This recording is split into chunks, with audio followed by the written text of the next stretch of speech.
All right, once again, we're going to be in 2 Kings 18 through 20. I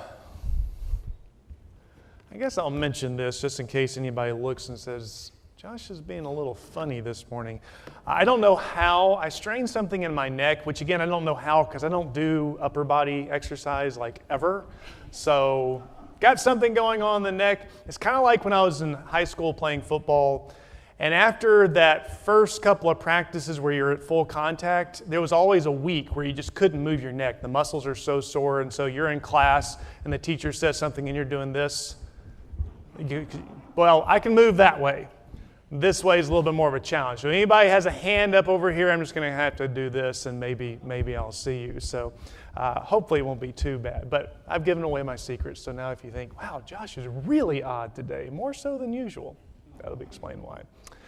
Okay, well, we are still looking this morning at what is happening with God's people while the Assyrians have become the dominant empire in the region. Now, we've already looked at in 2 Kings chapter 17 how Israel, the northern kingdom, went away into captivity.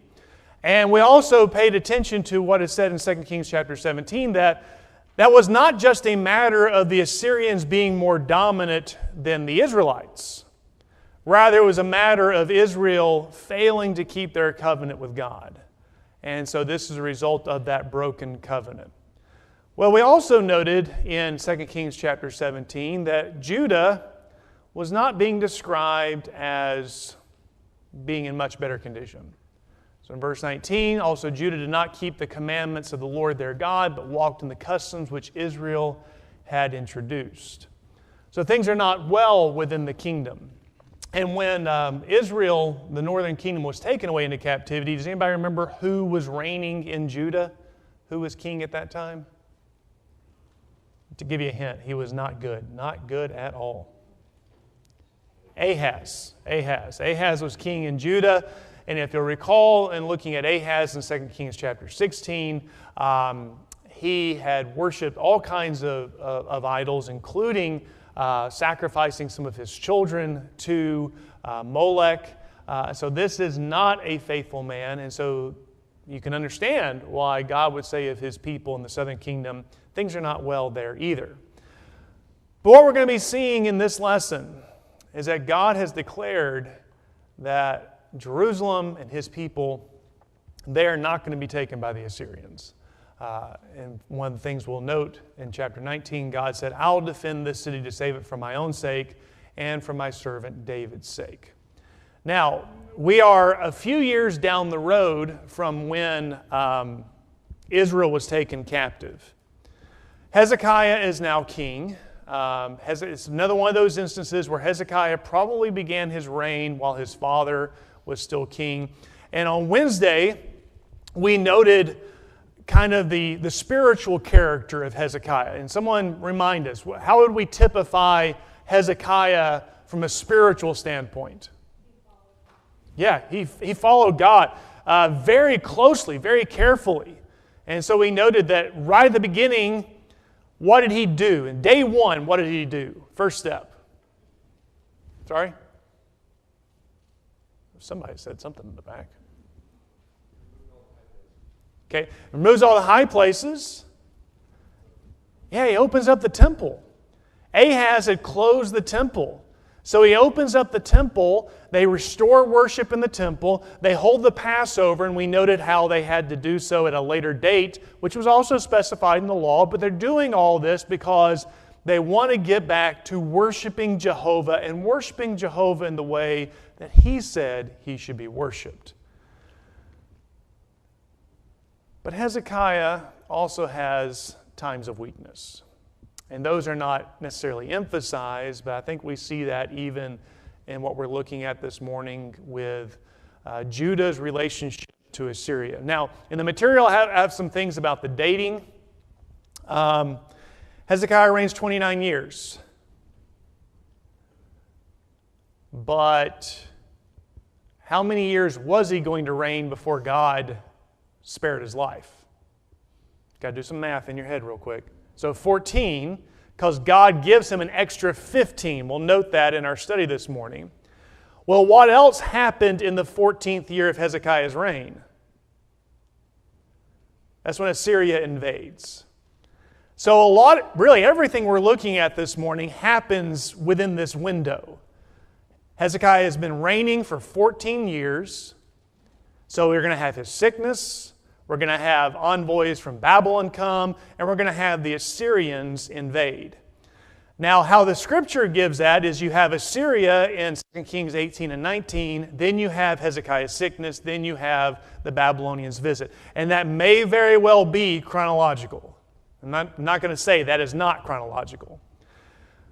But that may also be more thematic. And the idea being chapter 17, you have Assyria taking Israel into captivity. So what you talk about first is, okay, here's how Judah fared with the Assyrians, and then you talk about the other matters. So how I'm presenting it this morning is one that makes some sense from the standpoint of showing the causality of why Assyria invaded.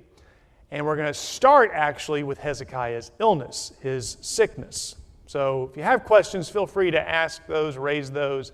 But I'll try to present that in a way that makes some sense this morning. So let's look at, as God is delivering Judah from Assyria. And we'll start here. We'll start with, first, this note about Hezekiah's continuing putting his trust in God and his initial rebellion against Assyria. Now this starts in verse 7 of chapter 18. And the text just says that he rebelled against the king of Assyria. What is the relationship between Judah and Assyria when Hezekiah comes to the throne? Anybody remember? They were a vassal state. What were the circumstances that brought Judah into that relationship to Assyria? Think back to that former king, Ahaz.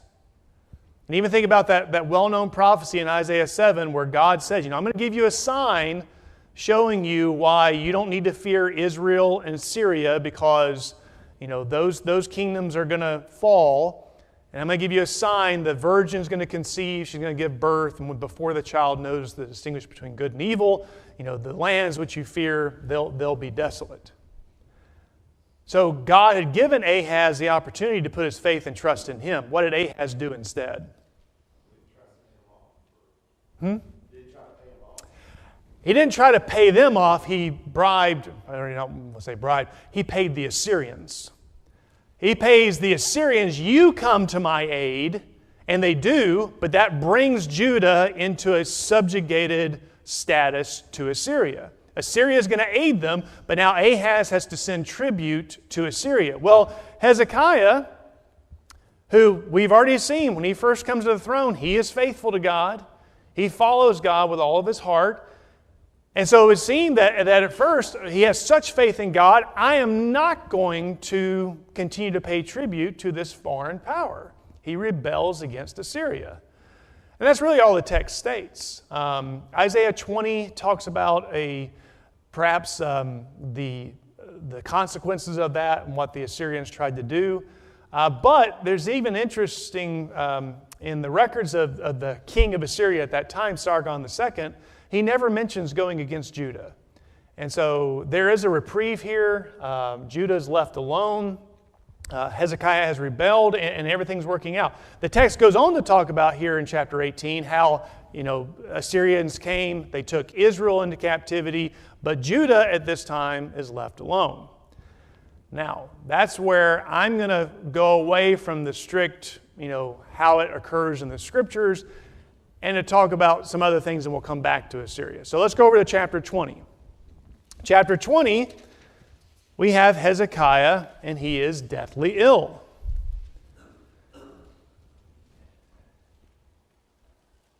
Isaiah comes to him and says, you're not going to live. So Hezekiah prays to God. He weeps bitterly, it says in verse 3. And that's when Isaiah is sent back to Hezekiah with a message, God has heard you, and God in His mercy and grace is going to extend Hezekiah's life for 15 years. Now, Hezekiah is given the opportunity to ask for a sign. What's the sign that he requests? God gave him an option. Anybody remember what the options are?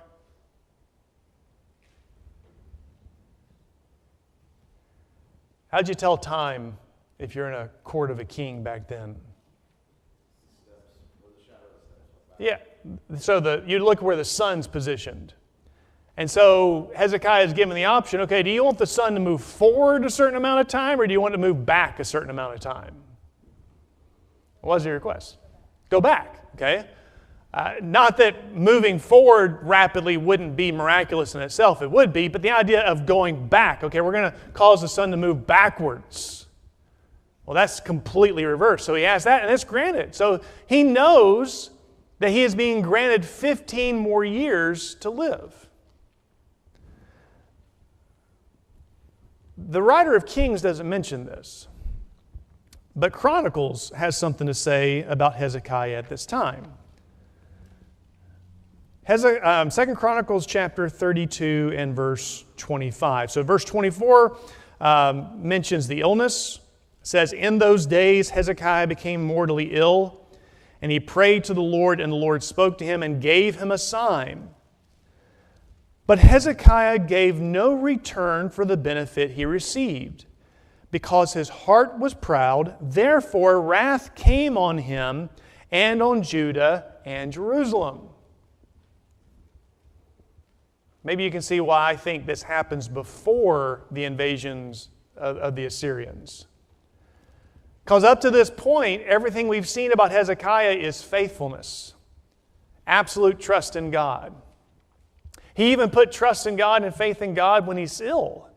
And God grants him 15 more years. But for whatever reason, at this time, his heart becomes proud.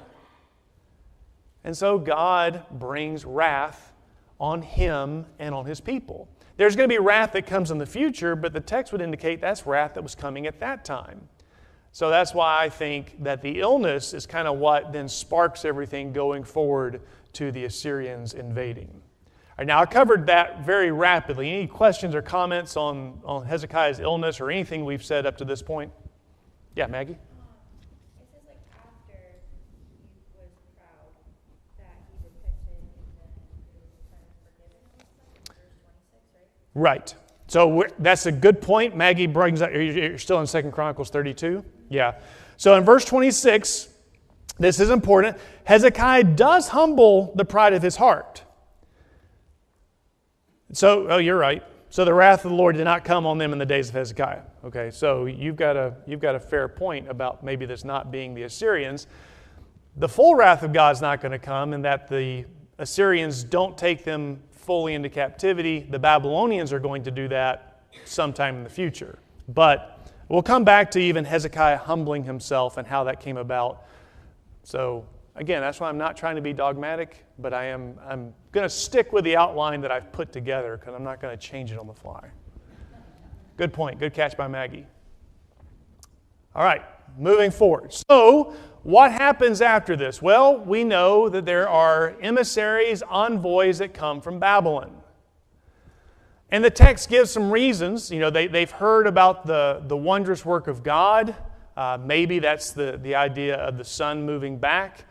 If you think this happens after the deliverance from the Assyrians, then it would be the putting down of the Assyrian army. But the text says that these emissaries, these envoys come from a Berodach Baladan. Isaiah refers to him as Merodach Baladan, and the Assyrian records refer to him as something completely different, but we know it's the same guy. Babylon had been the seat of an ancient empire as well. And so really, throughout this time, there have been episodes where Babylon rebels against Assyria. Assyria is the dominant power, but Babylon keeps on rebelling. And so at various times, the Assyrian kings will have to go back and they'll have to quell revolts in Babylon. Well, this Merodach Baladan is one who led several of these revolts and several times. Now, ultimately, he is going to be finished in 700 BC. He is going to be put down. There's not going to be any more word from him. His going to be completely suppressed in 700 BC. So we're before that. Perhaps 703, 702, that time frame. He sends these emissaries to Hezekiah.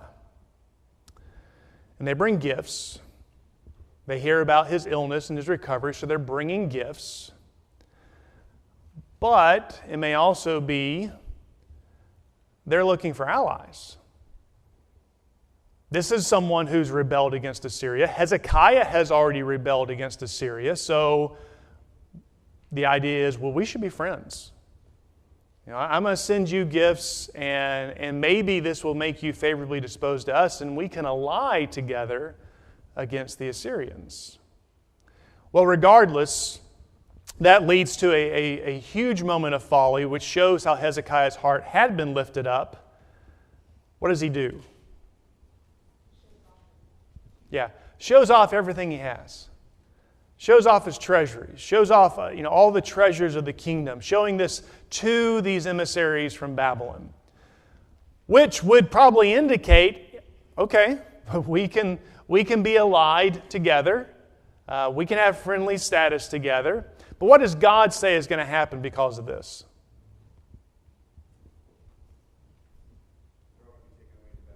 Yeah. And not only the treasures are going to be taken away to Babylon, what else is going to be taken away? Some of your own sons. So some of your descendants, which we will see later in our study, that comes to pass. Yes?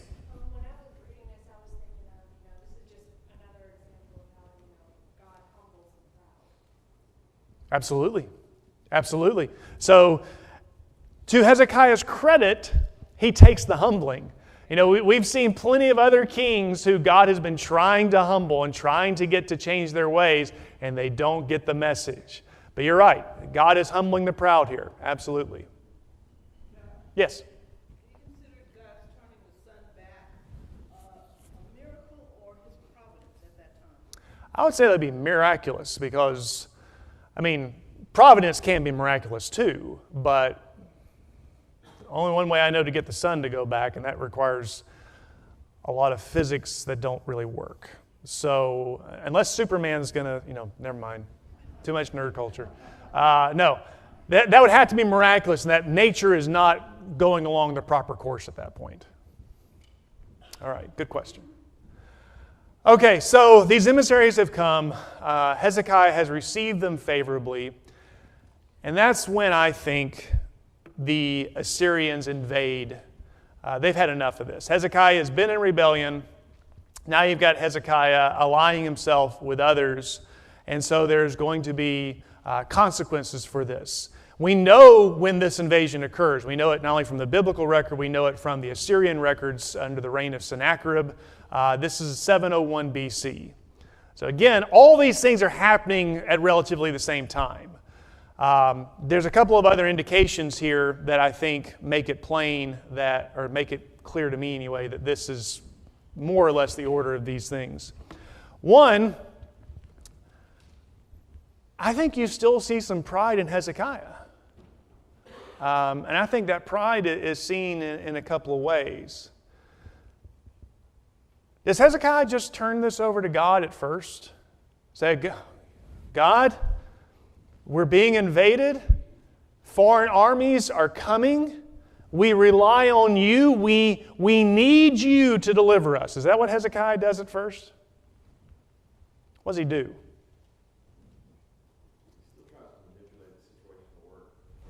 Yeah, he does.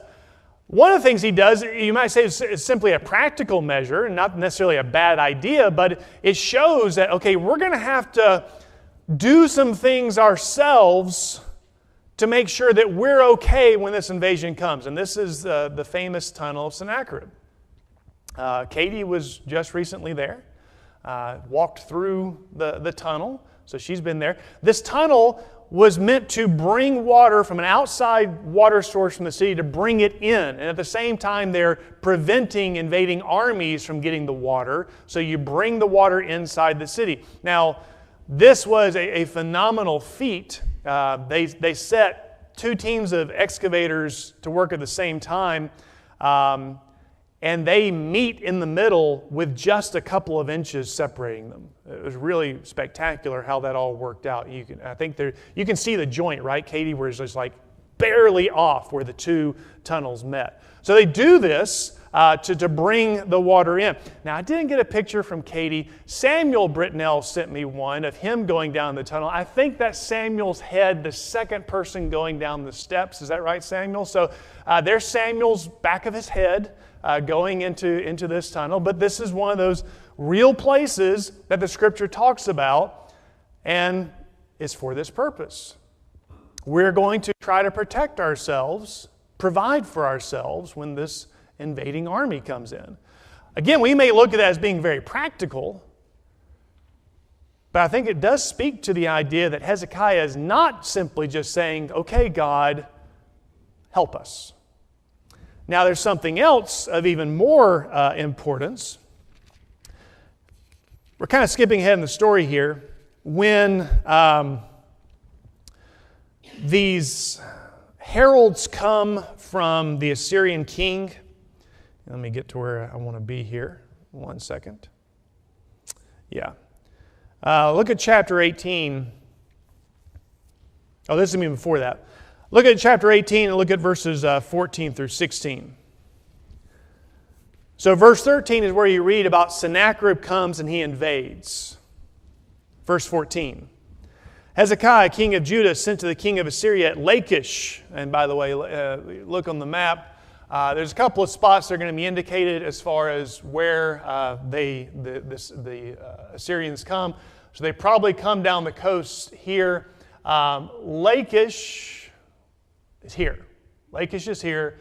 It guards an important pass into the interior of the land. So the Assyrian king is here. He has sent his envoys to Jerusalem. But here's what Hezekiah does first. He sends to the king at Lachish, says, I have done wrong. Withdraw from me. Whatever you impose on me, I will bear. So the king of Assyria required of Hezekiah, king of Judah, 300 talents of silver and 30 talents of gold. Hezekiah gave him all the silver which was found in the house of the Lord and in the treasuries of the king's house. At that time, Hezekiah cut off the gold from the doors of the temple of the Lord and from the doorposts which Hezekiah, king of Judah, had overlaid and gave it to the king of Assyria. What does it tell you about Hezekiah in this moment? Very desperate. And by the way, how many treasures would he have left to show the Babylonian emissaries if they came after this? Not a lot. He's basically emptied everything. Is he putting faith in God at this point? No. He probably rebelled initially because he had faith in God. But at this point, he sees the Assyrian might, the empire has come. I've got to pay them off. I've got to send them tribute. So he sends them everything in his treasury, takes the gold off from the very doors of the very temple which he had reopened for the people to go and worship Jehovah God. I think this is still at a time where his heart had been lifted up and he's not giving God the glory and honor that he's due. And then one final thing. Note what the emissaries that come from the Assyrian king say in verse 21. Behold, you rely on the staff of this crushed reed, even on Egypt, on which if a man leans, it will go into his hand and pierce it. So is Pharaoh, king of Egypt, to all who rely on him. Now, Egypt has not really been introduced here in Kings as far as having much to do with Israel at this point. We've talked about it a little bit. Egypt is more or less silent because they've got a lot of internal problems going on themselves. But by this time, there had come a couple of rulers in Egypt who had exerted significant power. And even though the text in Kings hasn't said it, look over in Isaiah chapter 30. This is also going to figure into our sermon this morning, so I'll give you a little bit of a heads up. Isaiah chapter 30. And note what God says to the people at this time. Isaiah chapter 30, we're going to look at verses 1 through 5. Woe to the rebellious children, declares the Lord, who execute a plan, but not mine, and make an alliance, but not of my spirit, in order to add sin to sin, who proceed down to Egypt without consulting me, to take refuge in the safety of Pharaoh and to seek shelter in the shadow of Egypt. Therefore the safety of Pharaoh will be your shame, and the shelter in the shadow of Egypt your humiliation. For their princes are at Zoan, and their ambassadors arrive at Hanes. Everyone will be ashamed because of a people who cannot profit them, who are not for help or profit, but for shame and also for reproach. What that tells us, along with what the Assyrian ambassadors come and say, is that Hezekiah had reached out to the Egyptians. And by the way, we'll read later in the text, the Egyptians were actually sending an army up there at the time. Hezekiah is not trusting God right now. He's trusting in his ability to pay off the Assyrian king, and if that doesn't work, well then Egypt will come. Egypt will help us. And God said, Egypt's not going to help you. So we're going to have to kind of summarize a few things. Go ahead, Luke. No, go ahead. It's kind of an interesting display of pride because he's showing weakness in his pride. Yeah. It's not like he has this might and counting his men like David or whatever, and that shows pride. In this case, he's showing pride by not humbling himself to God's decisions, and he's trying to figure out another way even though he doesn't have power. Exactly. Exactly right. If you didn't hear Luke, the idea of his pride here is not just he has such strength that he's strong, even in this time of weakness, but he's trying to find all these other ways of getting around it and not trusting in God here. Okay? So I think that's the picture we're given of Hezekiah at the beginning here. Now, that all changes, though, within this text. So chapter 18, these three emissaries come from the Assyrian king. And what's their basic message? Those of you who have read 2 Kings 18, what's the basic message of these ambassadors? Basically, they challenge him on several different levels. One, that God who's going to deliver you destroyed his high places. Yeah. Second of all, that you can't even come up with the number of riders to put on the horses that we provide you with, so you're unable yourself. And then lastly, we came because God sent us. Yeah. And so Hezekiah and his emissaries' reply is, how about speaking in Aramaic? Right. So the people don't understand what you're saying, and they say, no, we'll talk to them in Hebrew so you know what's going on. Yeah, this is preying on the fears of the people. Because as Steve mentioned, they're speaking in Hebrew. And they come and they say, one, why are you trusting Egypt? They're not going to help you. Two, why are you trusting the Lord? And they give a few different reasons why they shouldn't.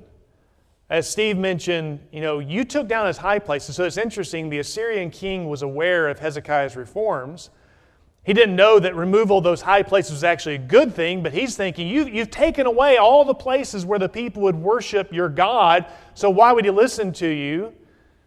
And there's another reason he gives also in this text. He says, well, what about the gods of all these other peoples? They haven't profited them. So come out of the city. The Assyrian king will treat you well. Is there a... Nope. Okay. I put this, I shouldn't have. This is not very clear. You can go online, you can find some pictures. This was all at Lachish. Lachish did fall to the Assyrians. And in fact, Sennacherib decorated his palace in Nineveh with several reliefs of the siege at Lachish. This is a relief that shows some of the engines of war, the siege engines that were brought against the city. There are reliefs there of the captives going out of Lachish. So this city falls. In fact, all the cities of Judah, except for Jerusalem, fall to the Assyrians at this time. They are exercising their might. They are clearly the superior force to the forces of Israel, the forces of Judah. But that's not where the story ends, okay? Those emissaries go back. The king of Assyria is now at Libnah. They've heard about the Egyptians coming. By the way, the Egyptians are not going to do anything. The Egyptians just go back home, so they're not going to do anything to deliver Judah. So the Assyrian king was right. You don't need to trust in Egypt. God was certainly right. You don't need to trust in Egypt. But go now to chapter 19. And this is, like I said, kind of the key. So chapter 19 and verse 1. I submit again that what you read before this is Hezekiah's moment of weakness. He's been filled with pride. He's being humbled by God. And to his credit, he takes the lesson. King Hezekiah heard it. He tore his clothes, covered himself with sackcloth, and entered the house of the Lord. He's back where he needs to be now. Now he's going to start putting his faith and his trust in God. He summons for Isaiah. They tell Isaiah of, all the things that the Assyrian king has done. The Assyrian king sends yet another message, but they take this all. They go to the temple. They pray. Hezekiah's prayer is found beginning in verse 15. O Lord, the God of Israel, who are enthroned above the cherubim, you are the God, you alone, of all the kingdoms of the earth. You have made heaven and earth. This is exactly contrary to what the Assyrian king has said. Your God's not going to help you. Your God's no better than all the other gods. But Hezekiah is praying to God, the God of heaven and the God of earth. Incline your ear, O Lord, and hear. Open your eyes, O Lord, and see. Listen to the words of Sennacherib, which he has sent to reproach the living God. I think that's fascinating too. Hezekiah is saying, this isn't about us. It's not about what Sennacherib's doing to us. This is what he has said about you, O God. He is reproaching you. Truly, O Lord, the kings of Assyria have devastated the nations and their lands, and have cast their gods into the fire, for they were not gods, but the work of men's hands, wood and stone, so they have destroyed them. Now, O Lord our God, I pray, deliver us from his hand, that all the kingdoms of the earth may know that you alone, O Lord, are God. So even in praying for deliverance, Hezekiah says, this isn't about us. It's about you being acknowledged as glorious. You being acknowledged as being the one true God. How does God respond? What's his words to Hezekiah? Someone summarize that for us.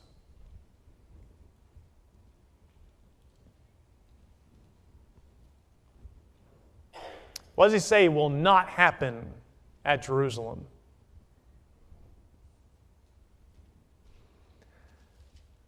Not only are the Assyrians not going to enter into Jerusalem, they're not going to fire the first arrow into the city.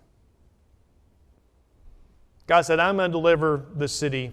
Verse 32, he will not come to this city or shoot an arrow there. He will not come before it with shield or throw up a siege ramp against it. And by the way, again, this is all historically accurate. This is exactly what the Assyrians would do. They would come, place their siege ramps, bombard the city in whatever means they had, finally break down the walls, enter the city. God says none of that's going to happen. By the way that he came, by the same way he'll return. He shall not come to this city, declares the Lord. For I will defend this city to save it for my own sake and for my servant David's sake. So how is it that the Lord delivers his people? Ross? Okay, completely and totally. What does the text say? What happens that night? Angel of the Lord comes and slays how many? 185,000. I always think of that. When remember, what was the Lord's response when Peter cuts off the ear of the high priest servant? Do you not think that I could not pray the Lord and he would not send a legion of angels? Well, one angel slew 185,000 Assyrians. Jesus is saying, I'm not helpless. I'm not helpless here at all. I could be delivered, no problem. So in one night, 185,000 Assyrians fall. Herodotus, Greek historian, comments on this, which is somewhat interesting. And Herodotus more or less attributes it to bubonic plague. I don't know. Maybe it was a a very virulent outbreak of bubonic plague in the Assyrian camp that night. I just thought it was interesting that this Greek historian gives a reason why Sennacherib's army does not desolate Jerusalem. Now, Sennacherib also comments on this, and not to be surprised, he does not speak of God's deliverance. The significant thing, though, is he also does not say that Jerusalem falls. He accurately says all the other cities fall, and the Scripture itself says all the cities of Judah fell to Sennacherib. But what he says of Hezekiah is, I shut him up like a caged bird, which was true for a while. But then he is silent after that. So in Sennacherib's records, Hezekiah does not fall, Jerusalem does not fall, and you can imagine a proud king does not want to mention what would have been one of his greatest defeats ever. So take that. Oh boy. Yes, he was controlling the Twitter posts. Yes. Which, by the way, this is true of all these. You go back to the Egyptian records, guess what? There's no record in Egypt of Israel's exodus either, because you don't mention your failures. This might also be a good explanation of in 2 Chronicles how it says that wrath did come on them and then did not come on them. Definitely, all of Judah did not escape unscathed. Right. All of the cities like Lachish were destroyed, but Jerusalem itself was spared and never left. Right. So I think you're right. I think what you have here is the beginning of God's wrath, but they are spared. And that wrath is coming while Hezekiah's pride is lifted. But when Hezekiah humbles himself, wrath of God is removed, God saves his people. But then that does lead us to the final thing that we want to mention this morning. But before I get there, any other comments or questions? Turn over that way. Yes, Steve. When you mentioned the water tunnel, sometimes I think we forget that these sieges, Ashdod was laid siege to for 29 years and never fell. Yeah. Tyre was laid siege by Nebuchadnezzar for 13 years and it never fell. This siege mentality lasted longer than many in this congregation. That's true. So when they prepared for this, they prepared for a long, drawn-out Yeah. You're right. war of attrition. We know Samaria was besieged for 3 years, and that's relatively short compared to many of the other sieges. But imagine 3 years, no supplies coming in, no one getting out. That'd be horrible conditions. Okay, the final thing I wanted to mention, there's a lot of other things we didn't get into, but I'm going to go once again to Isaiah. Go to Isaiah 39. So Isaiah 39 is where the Babylonian emissaries have come. Hezekiah has shown them all of his riches. And here's what God said was going to happen. And the only reason I'm pointing this out, because as you read Isaiah, and this, we might come back to Isaiah for just a minute or two in another lesson, but we're certainly not getting into so many of the things in Isaiah. But there's a shift in tone after 39 going into 40. And this is kind of the hinge of the book right here. So 39 ends this really first section of Isaiah, and it ends on a pretty tragic note. Isaiah said to Hezekiah in verse 5, "Hear the word of the Lord of hosts. Behold, the days are coming when all that is in your house and all that your fathers have laid up and stored to this day will be carried to Babylon. Nothing will be left, says the Lord. And some of your sons who will issue from you, whom you will beget, will be taken away, and they will become officials in the palace of the king of Babylon." Now, Hezekiah takes some comfort in this because it's not going to happen right then. But here's what God said. Everything is getting taken away. Then you come to chapter 40. Comfort. "O comfort my people, says your God. Speak kindly to Jerusalem and call out to her that her warfare has ended, that her iniquity has been removed, that she has received at the Lord's hand double for all her sins. A voice is calling, clear the way for the Lord in the wilderness, make smooth in the desert a highway for your God. Let every valley be lifted up, and every mountain and hill be made low. And let the rough ground become a plain, and the rugged terrain a broad valley. And the glory of the Lord will be revealed, and all the flesh will see it, for the mouth of the Lord has spoken. Again, the latter chapters of Isaiah and all these wonderful prophecies of the Messiah, the branch of David, and all these things, it comes after the first half where God has said Jerusalem's going to be destroyed. The house of David's going to fall. They're going to be taken captive. But then God looks ahead to something else. There's going to be comfort for my people. Jerusalem's going to be safe. The way of the Lord is going to be prepared, and then the glory of the Lord is going to be presented for all the people to see. And that is, of course, exactly what happens in the beginning pages of the New Testament, in which we get to live even today. Thank you, everyone. That was a lot of material. Appreciate you bearing with me. And I think we will stand dismissed for just a few minutes.